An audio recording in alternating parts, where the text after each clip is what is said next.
Well, welcome to the Inviting Shift podcast. I'm so excited to have you. I'm your host, Christina Smith. And today we have the Midlife Rebel on. And if you do not know what a midlife rebel is, that's perfect because we're going to talk about it. Our guest today is Robyn Patton, and she is going to help us uncover our own inner midlife rebel. So Robyn Patton is an accredited and highly regarded life coach and group facilitator with over 25 years of experience partnering with clients from all walks of life. She specializes in working with both men and women and offers a powerful blend of knowledge, experience, and intuitive wisdom to create phenomenal results in the lives of her clients. Her business, Midlife Rebel, is for women who are ready to reclaim their inner rebel and live in an authentic hell yes life.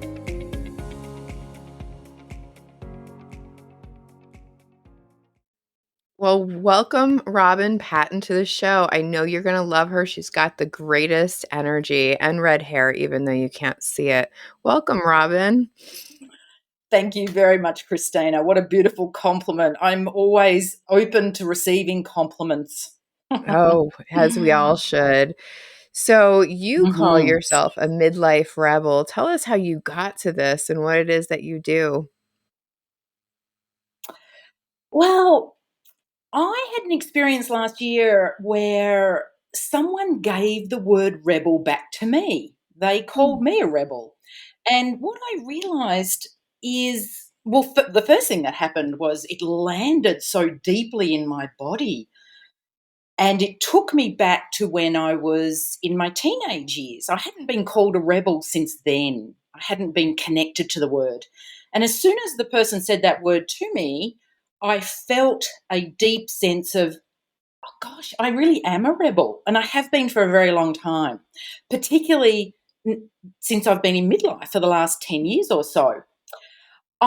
The work that I've been doing, the other thing that happened was realizing the work that I've been doing has been in service to fellow midlife rebels. Mm. So it was as if the last 10 or 11 years came together into this perfect encapsulation of this word. And I thought, I am a rebel. And then not too long after that, I thought, well, I'm not just any old rebel, I'm a midlife rebel. Mm. And that then launched me into this inquiry around what the heck is a midlife rebel. Even though the words landed very deeply and felt very resonant to me, I still wanted to get clear and to find out from other people, what does being a midlife rebel mean to you? Yeah, absolutely. And I think it's even more important because whenever I think of the word rebel, like I always think of like early 20s or teens, or, that's when we hear about being rebellious. Usually, I mean, at least my early thoughts of, becoming a midlife, when I would be old in midlife when I was young, I thought I would be conformed by then. And I did spend a couple decades being conformed. And then Mhm. I got into it was right around 40 that I was like, what am I doing? Like, why am I doing the things that I'm doing is really what I started looking at. And I don't know if that's part of your story, but I know like I spent the first half of my life doing what I thought I should be doing or had to do or was, expected to do. And it was really around 40 that I started going, well, who am I? What is it that I actually want? Mm.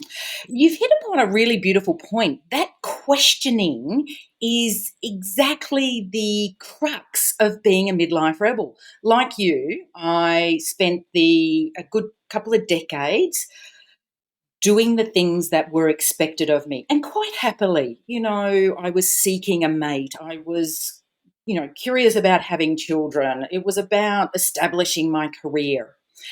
And like you, and what I'm hearing, like a lot of women, particularly in their early 40s and above, we get to that age and we think, hang on a minute here. Like you said, what do I want and who am I? And for me, one of my first big revelations around this was about 11 years ago.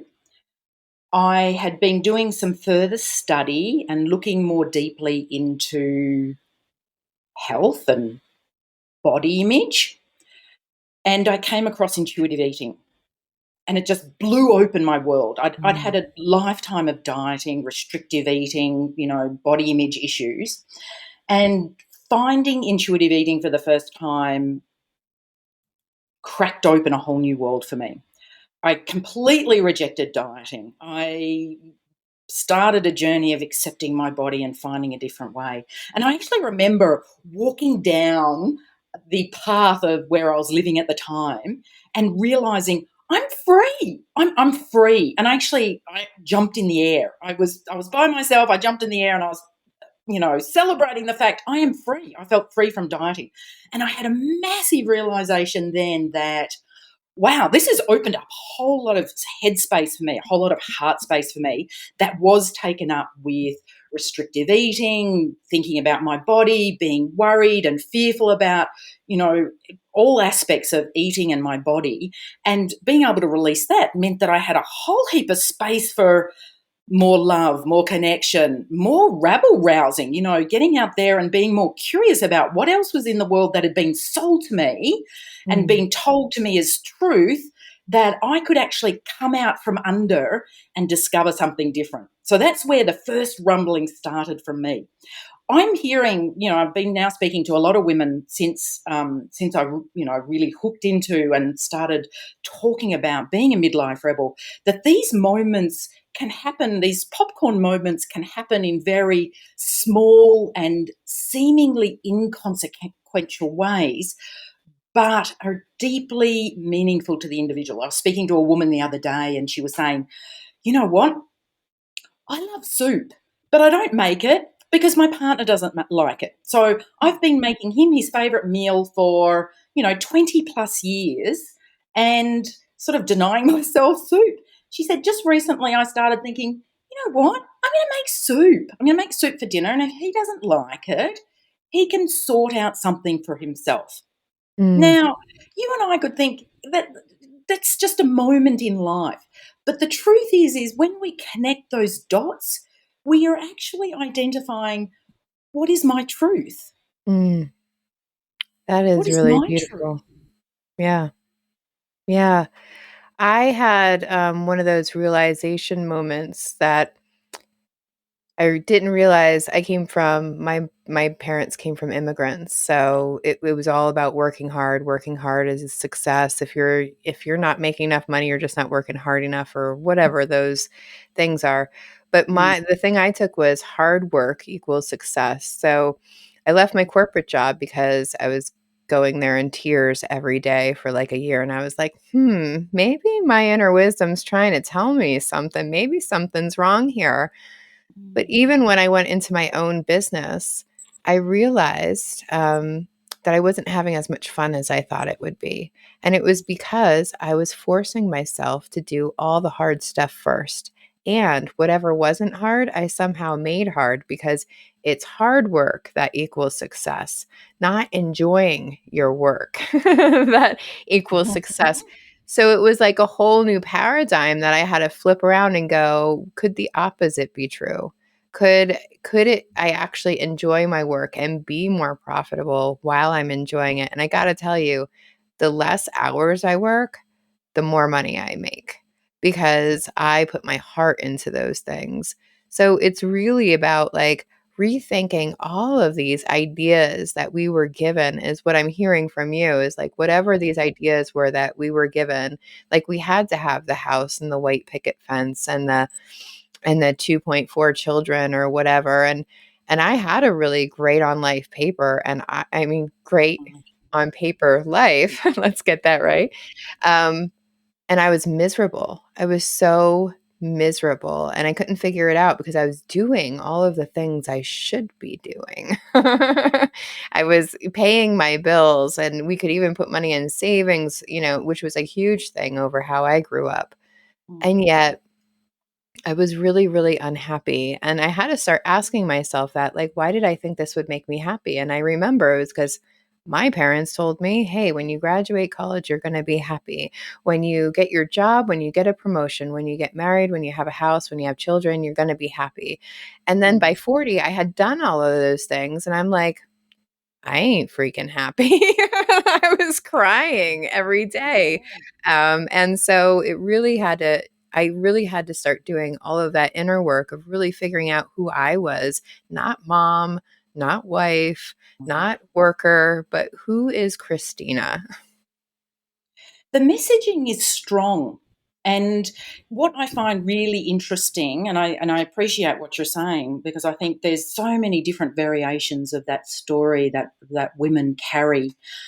When I look back and get really curious about what is adolescence and why is rebellion and being subversive and a renegade more, you hear those words more attached to that time in life. Well, it's pretty obvious. That's where we are starting to create our own identity and Mhm. push back against the messages we've been told. This is what our family norms and values are, and young people are often saying, oh, hang on a minute, I don't know if that's so true for me. And they go out into the world and they find their own way. And that's the way the world is designed to be. But we often label that behavior rebellious or renegade or subversive. As a part of that process, what comes through is the new identity. This is who I am. I individuate from my family. I create my own people and culture around me. I discover who I am. And then we do move through those couple of decades of, you know, we sort of that stuff out in varying degrees, and we move through life. And then we get to this midlife. And once again, there we are looking and wondering about those messages. Who am I? What do I want? Is this still true for me? And we're not necessarily individuating from a family culture, although we might be, like you're talking about, we might be, which is really interesting. We get a do over in that area. But we also might be questioning the very strongly internalized message or the external messages that we have unconsciously adopted and adapted for our own lives. So Mhm. we're in another, what is also, as you and I know, another huge hormonal transition. So puberty being the earlier one, and now with perimenopause and menopause being the one in later life, we have an opportunity. This transition is an opportunity. And just like adolescence has its inherent challenges and pain, I remember how painful that time of life was for me. This is, oh boy, just thinking about it. Makes me shiver and sweat just thinking about it. Exactly right. The interesting thing about this hormonal transition, this time of life change, is that often have very different resources. We've been listening to podcasts, we've been reading books, we've been talking to our friends. So we have a different understanding and a different context for how life can be. The gap can be, I've read all the books, I listen to all the podcasts, I'm really interested in what people are saying, but how do I apply them in my life? How do I bring this inner knowing, this inner curiosity that I have, and bring it to my intimate relationship, or to more alignment with my truth in my work, or more of a sense of being at home in my body, or letting go of being a people pleaser, having my own back, valuing myself more. And that's where I come into the picture, and people like you and I come into the picture, is Mhm. I guide women through this stage of discovery, this transition to creating a new identity. And the minutiae of this work I am absolutely passionate about, because yes, it is about the big concepts of our mindset and taking on the big internal belief systems, sure, but it's also in the small moments of who we are, and what we truly believe and want for ourselves. That for me is Mhm. also where the gold is. And that's where I use a lot of compassionate curiosity in my work. Yeah, absolutely. And I work with archetypes, and the teenager archetype, the Mhm, adolescent, is very much about transformation. It's about, mhm. becoming unique. And it's really about being uncomfortable. There's something about the adolescent that's just kind of used to being uncomfortable because of the transformation. So just because we Yes. start asking, I mean, it was almost painful to ask myself these questions when I was, starting to ask myself what it was that I wanted and who I was. it was Mm, almost painful because I suddenly felt like, wow, I really lost a part of myself somewhere along the way, getting on that hamster wheel and just spinning it. And I got into this mm, routine where I really didn't take care of myself. And mm, so what I my rebelliousness was probably maybe less rebellious than some other people, but like I started painting, which was a huge thing for me mm, because I had all these stories again when I was young that I was more of a brainiac and not so much of an mhm, artist. And that's the stories I had gotten. So I started, like you said, getting curious like, well, what could I do that I've never tried before? What could I like, even if I'm not great at it, right? I'm not trying to be mhm, Picasso or anything, but what what could I be doing? And I started exploring a lot more. And I realized that there was a lot of things that our culture offers us, especially I'm in the United States, so capitalism is our religion. mm. And I'm a really bad consumer. I don't like buying things. That's just me personally. Mhm, And I really had to look at that. And I was like, what's wrong with me that I don't want a Coach bag or that mm, brand name thing or get dressed up and be all fancy? And I thought that that was expected of me. So I got to, I guess the point I'm getting to is that I've got to look at all of the identities that I had taken on during the years. And I started unpacking them like, even if I do have to be a mom, do I have to show up like Beaver Cleaver's mom? Or do I need to mm, show up? Like, what does my mom look like, right? My best mom look like? What does my best wifing look like? Rather than what I think mm, it's supposed to look like. I think that I spent so many years thinking about what is expected of me from other people rather than what did I actually want. And then it took me so much time to give myself permission to step outside of that box. So I don't know if it just happened for you that like one day you were like on this routine and the next day you were like, yeah, I'm out there.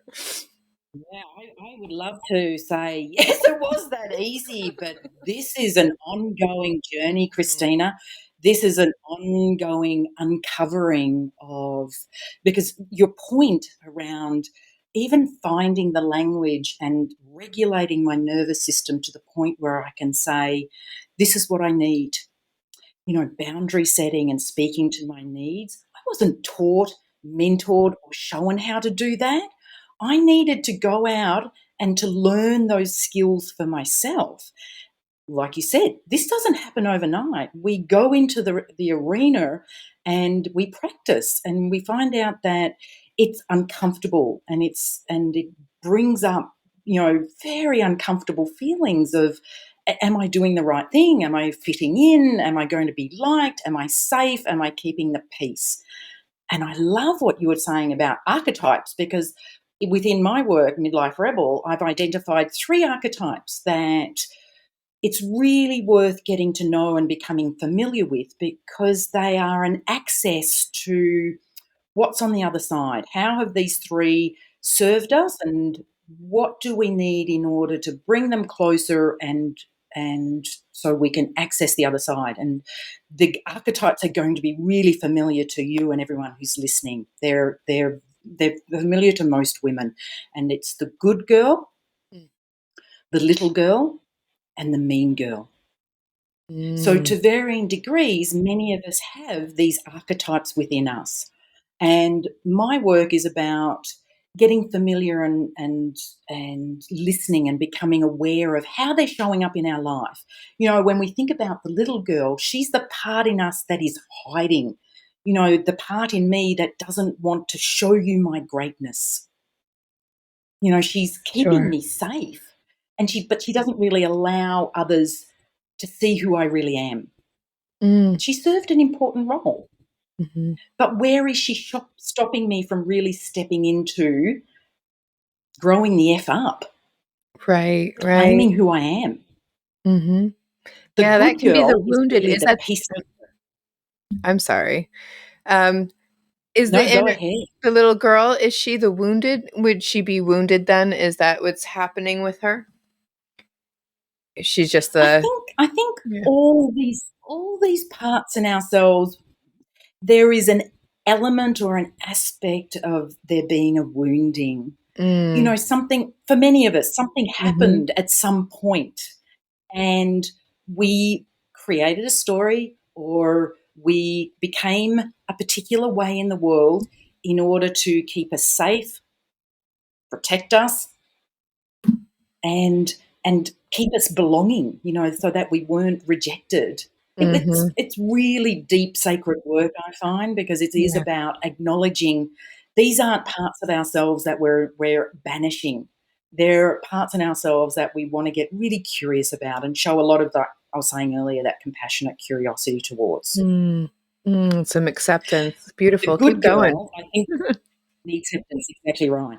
The good girl, for me, the good girl is just like, holy heck, we see her all the time. Yeah, Like, yes. sure, the little girl might be the part of me that doesn't have a will or is really hiding. So I have a lot of compassion for the little girl, because I want to make clear that the little girl is not the same as our childlike wonder or our playfulness or our innocence. That's a little different part in ourselves.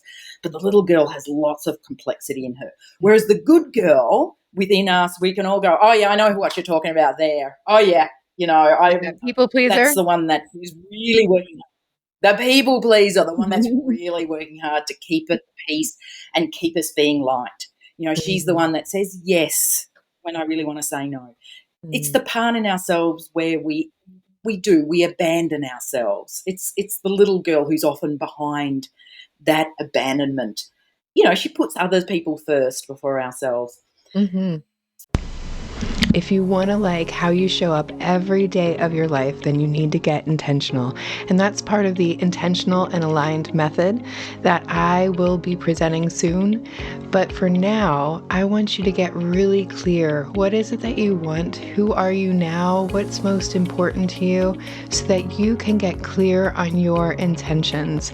These are the first steps that every single one of my coaching clients do when we get together, because I need to know what direction they're pointed in.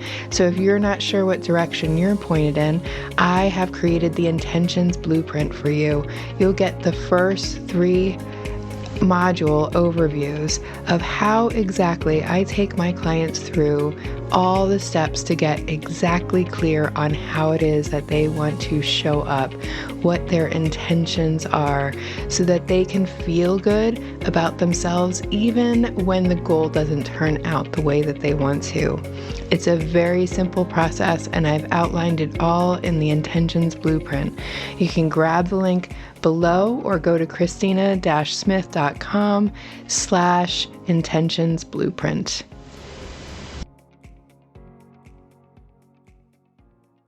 So the good girl shows up in many different ways, and she's quite obvious, but what we'll often see when the good girl is really running the show, we'll see a lot of overwhelm and resentment and burnout. That we're exhausted. Mm-hmm. It's unsustainable, yet we find ways to sustain this way of being in the world, for lots of different reasons. So the good girl within us, yes, once again, has come from a place of, she has been required. She didn't come from nowhere. But often in midlife, it's a time to really look at, is she serving me? I am noticing that this is not, I'm not living the life that I really want for myself. I'm exhausted. I feel resentful. I'm at the bottom of my own list. This is when we can do some really powerful good girl work. Mm-hmm. And the Yeah. third one, the mean girl, her jam is controlling. She is there to control you and keep you in your place. That inner mean girl, that part in us that says, who do you think you are? Mm-hmm. No, they're not going to like you. Mm-hmm. What have you got to offer? All those mean girl messages that have been implanted there. So that's another one that many of us can relate to, the mean girl, that inner voice Sure. that keeps us in our box, very controlling. Keeps us Yeah. playing small. And then often, I think that mean girl that we have within us, we start also critiquing other people because she doesn't want to be the only one that is highly criticized, right? So she starts picking on other people Yes. too. And I only say that because I think that we recognize it when we're judging other people, but we don't always recognize those voices, that mean girl inside of us. That's, at least for me, sometimes she can go unwatched for a little while, because and then all of a sudden I'll be like, "Hold on. What's going on? Why am I talking to myself that way? What's happening?" But because that mean girl's Yeah. voice can be so embedded in some of us that we don't even realize it's really there until we start being more mindful about it. And it really took me a lot of practice to start, because I used to call myself silly names, like mean names, and I would be like, "Oh, I'm just joking." But Yes. our brain still hears Yep. that, you know? That little girl in Everything, us, everything. she's hearing that. Oh, yes. Yep, that's exactly right. And that's a fabulous, if anyone's thinking about, gosh, I need to do some work on my inner mean girl, the first place I've always taught my clients, think about it like a radio station. So Mm, dial in, tune into that radio station, and then just notice the volume. Just notice the volume. So a really simple and easy place to start is that awareness. Think about it like a radio station. When you're tuned into it, when that dial is tuned into Mean Girl FM, mm, what are you noticing? What's the volume like? What else is going on around you? If you can even start there, then you can start to be the observer. mhm, As you know, when we take that role of observer, we are shifting ourselves out just slightly out of being consumed by what the voice is telling us, and we're looking and we're hearing what the voice is telling us. And that's when I encourage all my clients, bring some compassionate curiosity. At this point, bring some compassionate curiosity. What else is going on? What are you noticing? Up leveling this exercise, whose voice actually is it?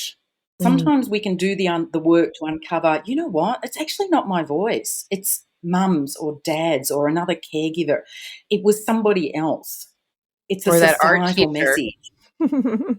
Or the art teacher, going back to your example of, Yeah. and I wanna acknowledge that, you rebelling against that voice that might have said, "You're not creative, you're more this, you're not that." It is an act of rebellion to say Mm, it, because it's subversive to say, "Oh, hang on a minute here, I'm really questioning this." Ultimately, Christina, a rebel questions. A mm. rebel questions the status quo. Yeah. So what's your status quo? And what are your questions? What are you curious about? Yeah, that's really great. I love the curiosity because I think that that's such the cure for judgments, like whenever we're having judgments, being curious. And one of the greatest curious questions that I've had actually came from a sales trainer when I was in corporate work. And he said, "But what if the opposite is true?" And so I always ask Yes. myself that, what if that doesn't have to be true? What if the opposite is true? What if something else is true completely? And we don't know until we try. And I think some of us have gotten into this rut that if we're not good at it at first, or if we're not good at it, that it shouldn't be enjoyable, or if it doesn't produce something, it shouldn't be enjoyable. If we can't check something off of our to-do list, that is not as important. And to me, I am always like, I question my clients about this because they want to be more creative. And I'm like, but what if you just got up 15 minutes earlier and drew something or painted something, or just a Mm, little bit, right? Just a what it it's not going to ruin your day, it's not in your day, but how could that change? And it really did change some people's the way that they worked. I mean, yes. they really enjoyed the rest of their day. They were more in tune to it because they had spent that time on themselves first, which I think is that's a huge rebel right there, is like a woman who chooses to take time and energy and money for herself. Yes, exactly. There's so many rebellious acts that women can be doing right this very moment. I work with a lot of women around, a rebellious act is trusting your intuition and having your own back. But Ooh. what I find is that for many of us, and this was certainly the case for me when I started doing this work, was what the heck is my intuition?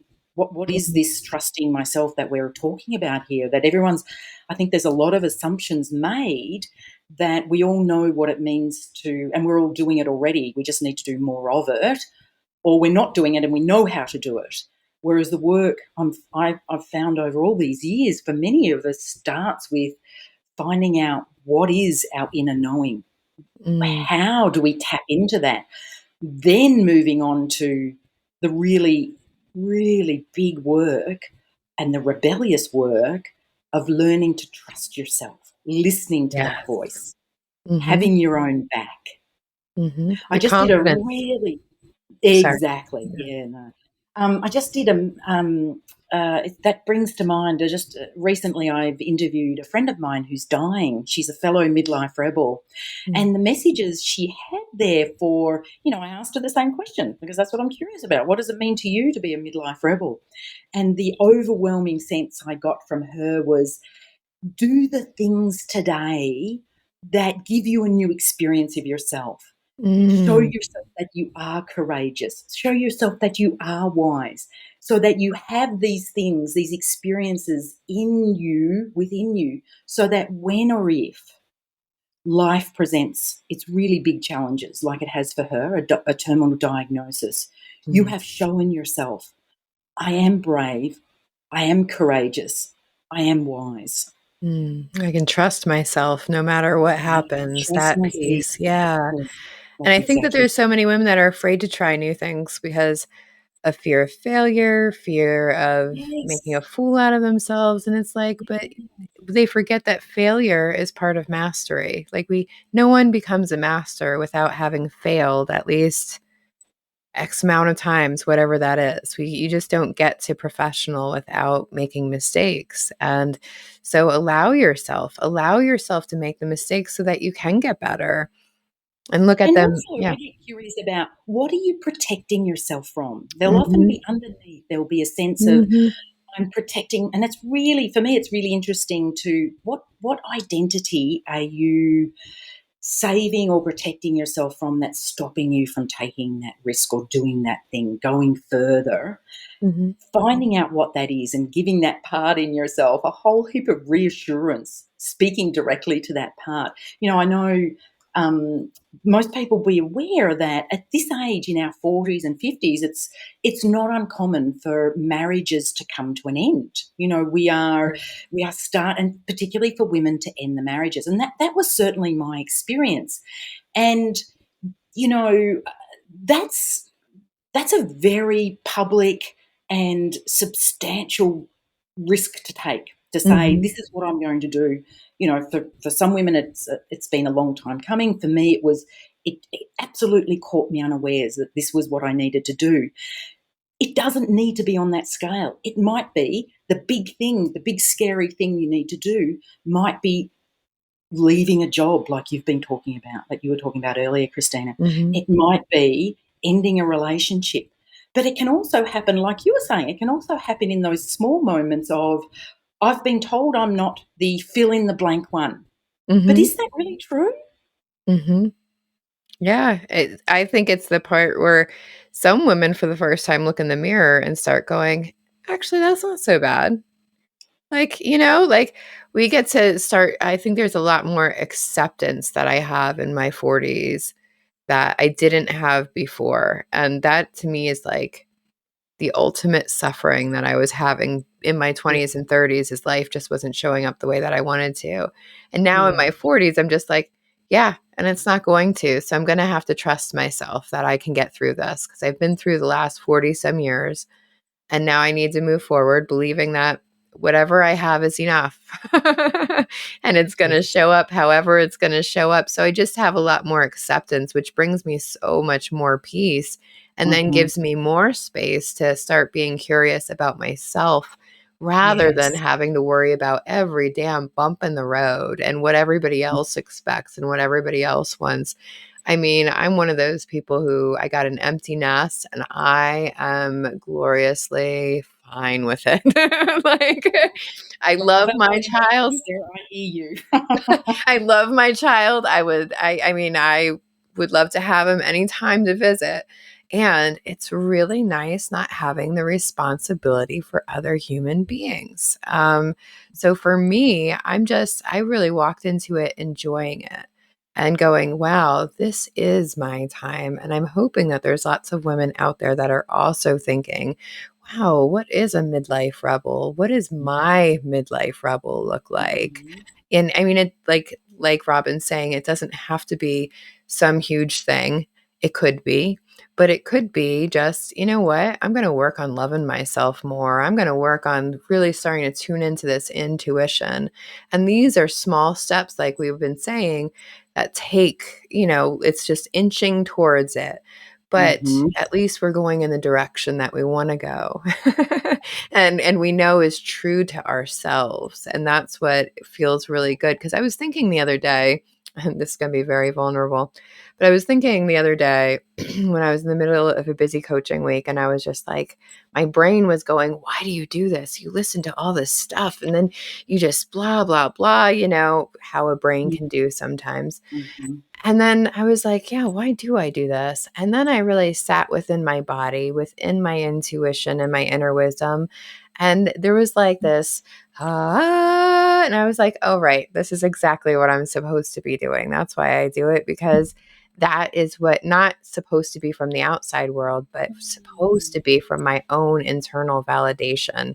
I was like, Mm. no, this actually feels really aligned with me. This is actually, I mean, if I were even to be so bold to say, like, the calling that you have right now. And then I felt like it was like a complete, I don't know, peace in my body. And that's how I can tell. And I think that a lot of times we haven't been listening to our emotions enough because we were told those weren't important, right? But when we don't listen to them, we also, at least for me, I can't feel that peace when I know when I'm in alignment. And so I think one thing that, being a midlife rebel to me means is like really sitting with all those uncomfortable things and learning to be okay with it. Because that's where the fear comes from. That's what I was thinking of before when you were talking about fear, is like, our fear jams unsafe things and uncomfortable things together, and they are not Yes. the same. Growth requires that discomfort. And I mean, that's the adolescent again, right? That sweaty underarms. Like Yes. every time I think Yeah. about my adolescence, I start sweating in my pits. But that's the discomfort of transformation, really. And when you become more and more close and you have more of those experiences like your friend had told you, we Mm. gather that pile of evidence that says, yeah, I can be a rebel. I can be different. I can go my own way. I can give myself permission to do things that are uncomfortable. Yeah. Yeah. Oh, I love what you're saying. And the question that I would leave everybody is, and I sometimes I put this question up on my Facebook page because I love to hear where people are at with it, which is, what is the most rebellious thing a woman can do? Because I'm just curious to see what we collectively feel. And that's what made me think about it, Christina, when you were talking about accepting yourself. Gosh, there's no money to be made in a woman who accepts herself. Like, you were talking about What are you going capitalism to as a, sell her? yeah, what can I sell? It's we've got a big gap in the diet and cosmetic and many industries that, because that is a really radical, rebellious act. So the Mhm. question I would ask is that one, yes, what's the most rebellious thing a woman can do? But what is the most rebellious thing, or what is one rebellious thing that you could do today? Mm, What's one small thing that pushes against the stories or the mm, beliefs or what's going on inside your head that really is, you and I know, really is an act of rebellion? yeah. For me, and I'll answer this because Mm. I started with the story of, how I had to do everything the hard way. Mm. I Mm. have a quote on my wall that says, when in doubt, start with the easy thing. Like, start with the Right. easy thing all the Yes. time. And so it's Yes. a different way that I do things now, and I enjoy it a lot more. I love that. And what I also love is your vulnerability, because what you have put out there for people, and I'm going to put the link below so they can get this, is your dating profile. Is that right? That's right. And, it is password protected, Christina, because I do feel I feel moderately vulnerable putting it out there.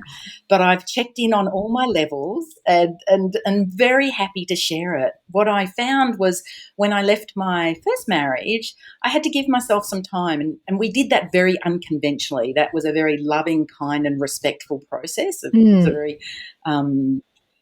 it was deeply sacred, deeply personal, and deeply intentional how I created that separation from my first mm, husband.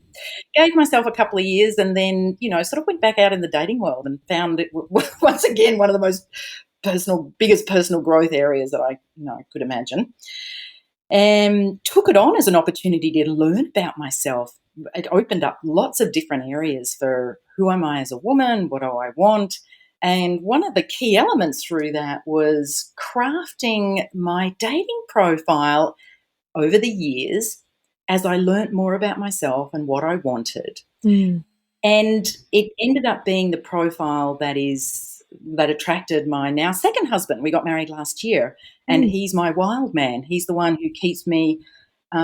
He was the one who really challenged my little girl to show my greatness, to get myself out there, to find my voice. mm, And this we don't do this work alone. I support everyone, whoever it is in your life, who knows and sees you in your greatness. They're the people who are there supporting you to be the midlife rebel that you are.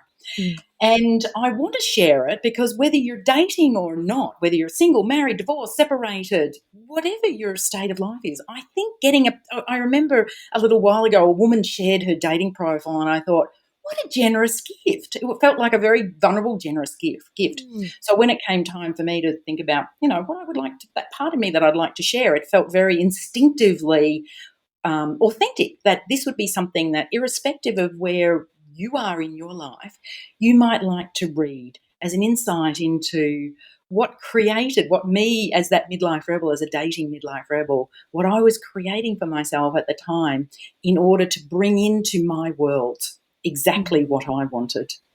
And what a beautiful, I mean, I never really thought of it, but like, yes, what a challenge. Like, I haven't had a date on the online, thank God, because I've been married for a while, but um, it must really make you question, like, what is it I really want to put out there, and what is authentic rather than what I think that, men or women, whoever you date, are expecting to see, right?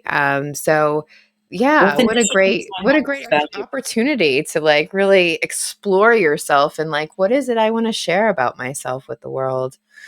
Interesting. So, where, I'm going to put some information to where you might be able to find that or get access to that in the description. So go see that and just start exploring for yourself. What would your, dating profile look like, even if you're not dating, because now I'm like, well, what would my dating profile look like? My husband's probably next door going, what?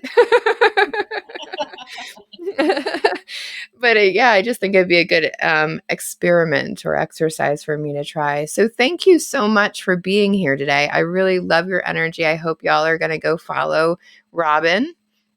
All of her information will be below in the description. So make sure that you check her out, because she's really a just a blessing to be with. I think I've had a lovely conversation. I know that we could talk for days, but thank you for being here. Thank you, Christina. I love it. I love speaking to you. I love speaking to everybody who's listening. What a wonderful opportunity. Thank you. Awesome. And thank you, listeners, for tuning in.